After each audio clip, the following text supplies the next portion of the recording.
Hey, how y'all doing out there? Back at you again with another video. Today I'd like to do my unboxing and first impressions of the Google Pixel 4 XL. Now, of course, you can pick this up through google.com, or you can get it through your carriers, or you can get it at Amazon or eBay. Price on this phone is around a little over $800. Some places you can find it around $700. But this is the Google Pixel 4 XL. Now, since this is an unboxing, let me give you the specs. Here we have a 6.3-inch Quad HD smooth display with 90 hertz refresh rate OLED display. It has a 3,700 milliamp battery. It has the Qualcomm Snapdragon 855 chipset. It has 6 gigs of RAM, 64 gigs of internal storage, and you can get the 128 gig variant, but this is the 64 gig variant.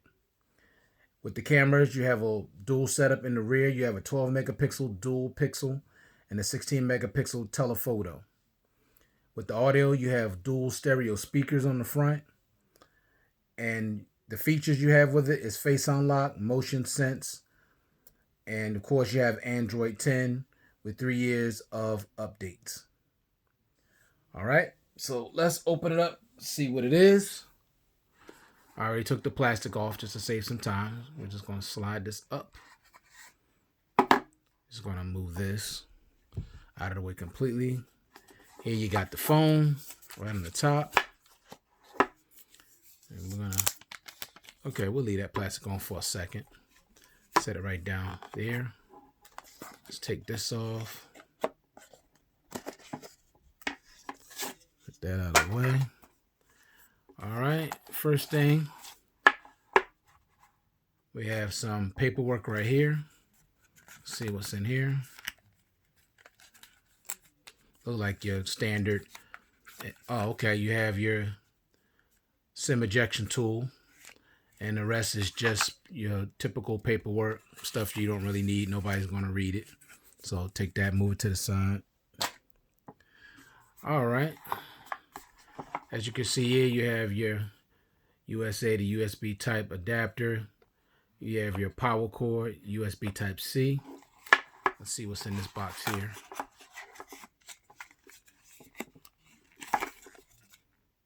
Okay. Oh, this is your charging brick. So this phone also features 18-watt charging. That's your charging brick. So you have your charging brick, and you have your power cord, and you have your adapter. That's it. Unfortunately, no headphones and no case in the box, which I think is unfortunate, especially with the price of this device. And you should have a dongle in the box because you don't have a headphone jack. So at least should come with a dongle, set of headphones, or maybe a set of headphones USB type C, and one clear case. Now, the thing that really bothers me about a company like Google, they're going to charge you almost $1,000 for a device, and you mean to tell me you can't give me a set of headphones? You can't give me one clear case? Like, that's just ridiculous. Honestly, that's just ridiculous. But it is what it is, y'all. All right, so we're going to take this plastic off the device itself. Check this out. All right, we're going to take this, move this to the side. Here you have it. The Google Pixel 4 XL. You got your cameras there in the back there. Got your little Google thing on the bottom, insignia. At the bottom, you have your 2 speaker grills, your USB type C. On the right, you have your power button. You have your volume rockers up and down. On the left side, you have nothing. And on the top, you have nothing. But I have to tell you, just the feel in the hand. Now, this is the glossy back. They do have a white version of this, and also orange version of this.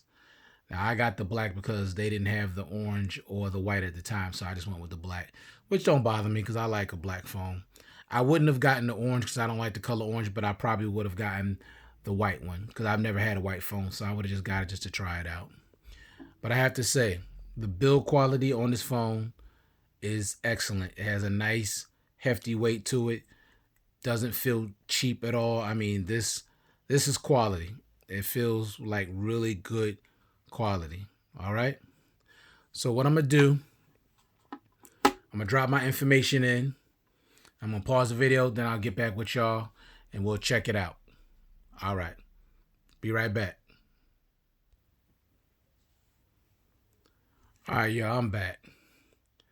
Now let me turn the brightness down a little bit because I got the brightness at max. That's the way I like my phone. Maybe y'all can see it a little bit better there. All right, I guess it's just a particular wallpaper.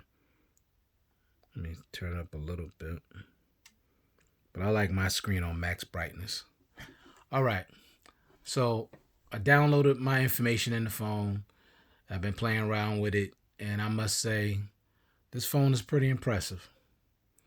It doesn't get as bright as as it should, but it's bright enough for me to be able to navigate and deal with it. It's not like it's dark, but if you want it really low, it could be really, really dim. But I like it. I was never a big fan of Pixel phones, I guess, until I actually got one in my hand, And, it's not fair to be so critical of a device before you actually had a chance to hold it, to use it, to experience it. A lot of people have preconceived notions about a lot of things, and I'm no different. I had preconceived notions about the Note 10, Note 10 Plus, and I've had preconceived notions about this device. But after holding it in the hand, this is quality. And this year they have a big forehead at the top. Now, I don't really have a problem with that because I would rather have a forehead than a big ugly notch like that's on the Pixel 3 XL. That thing was hideously ugly and just so cut deep into the display. It's just ridiculous, and I hated it. And there's no way I was going to waste my time even bothering with that phone because I hated that. And then in developer options, you could go in there and hide it, but it brought literally everything that's right underneath this. It brought everything down even further, so you was losing a lot of screen real estate. So it didn't make any sense to do it that way. So I like the fact that there's very small bezel at the bottom, and of course they have a little on the side, but I don't mind like that big Jeanette. This is something that Apple should have done. Instead of having that stupid ugly notch they got on their phone, either put software in where you could hide it or just have the little forehead. It's not that big of a deal. Now you can still go bezel-less at the bottom and on the sides, but why have to put people through that big, expose people to that big ugly notch? Now I know some people are gonna say, well, it's not a big deal, you get used to it. That's fine. Some people may get used to it, but I can't get used to something that big cutting into my display, especially when I'm trying to view media content. I can't stand notches. I just can't. Even the little teardrop notch annoys me. So I usually, if there's an option to get rid of it, I'm going to get rid of it, hide it or whatever. Now my Note 10 Plus is different. It's just a little small, little round punch hole, so that don't bother me. But other ones is like, they go across and then they deep down and they come around. I just don't like that. All right, now back to the Pixel real quick.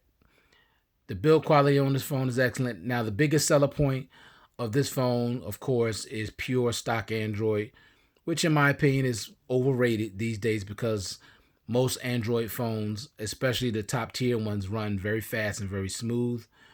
But it's something about Google for some people that they just love this, stock Android experience. But I've been told since last year you could get actually a better stock Android experience on the OnePlus. Now I've had the OnePlus. That thing is buttery smooth, very fast, and I'm told you get a better Android experience on that than you do the actual Pixel phone. Now the thing I will say about this, and I'm not doing a full review, but when you squeeze this and you can make that Google Google thing come up. Now that is cool. I really love that squeezeology and make the Google Assistant activate. That is so cool. I love that. Um, Now I am gonna. I do have to say this real quick since we're here. I did test out the facial unlock, and it will open with your eyes closed. Now that is a major, major flaw, and it makes no sense that they haven't rectified that or fixed that yet. That makes no sense whatsoever for you to be able to still unlock your phone with your eyes closed. There's no security whatsoever. And being that they didn't put a fingerprint sensor in here, that's really unfortunate. Now, if they at least still had a fingerprint sensor in the display on the back, nobody would have cared that much about the facial unlock. It would have just been a convenient thing. But at least you had another layer of security with the fingerprint sensor. But they don't even give you that option. They only give you 3 ways to open up your phone. PIN, well, 4 ways. PIN, pattern, password, or facial unlock. And if you want your phone to be locked and secured, you cannot use this facial unlock because it is not secure. And because it's not secure, you can't even use it, to pay for banking and different things pay that you would use your biometrics for. You can't use it for that because it's not secure. So that's unfortunate that they haven't fixed this yet, but they need to fix it. And for them to sell this phone for the price they're selling it at, and this thing not to have a secure facial unlock is pretty pathetic. And that's a big mistake for Google. And also the fact that they only have, they start out with 64 gigs. Now that's a joke. In 2019, 64 gigs, are you serious? Come on, man. Stop it. Last year, the Note 9, 128. You got $200 phones. And I reviewed 3 of them about 2 weeks ago. 3 $200 phones with 128 gigs to start. And they were only $200. And you mean to tell me you're going to make me spend close to $1,000? You can't give me more than 64 gigs? That's an absolute joke. And it's a disgrace. It's bad enough you're not giving me expandable memory, but you can't even give me 128 gigs? Come on, Google. Come on, Google. Stop it. So I will say this. The phone feels really good in the hand. Like I said, really good build quality. The screen is really nice, quad HD display. So just give me some time to play with it, and I'll do my review. But so far, it is fast and it is buttery smooth. As you can see how fast it gets in and out of applications. Look at that, boom. It is smooth and it is fast. No lie about that. It's fast and smooth. So I am impressed. Now I'm going to need time with the camera and check all those things out. Now I will, real quick, let's look at the modes that they give you. All right. Now you got night sight, which is supposed to be the top dog as far as nighttime shots with any camera. You got portrait mode here. Of course, you got video. And you got more here. So you got panorama, photo sphere. Got to check that out. You got slow motion, time lapse, playground, and lens. So I don't really know exactly what those are and what they do, but I'll check those out and I'll talk about it in my review, full review. All right. So just based on how it is so far, it is nice and smooth, I must say. Very, very smooth. Of course, you're not going to have any lag or anything like that. But I am impressed with the phone so far. Even with that big forehead, it really is not an issue because, like I said, I'd rather have that than to have a big ugly notch. So once again, this is my unboxing and first impressions of the Google Pixel 4 XL. I'll talk to you guys in the next one, and thank you again, all my subscribers out there that's supporting this channel. I just want you to know I do appreciate you. Thank you so much for supporting me. Sorry about that. Phone is kind of slippery, so as you know, I'm gonna have to put a case on this because one thing about this glass, you drop this on a hard surface, you're gonna break it. So once again, thank you very much for watching this video, and I'll see you guys in the next one. Peace.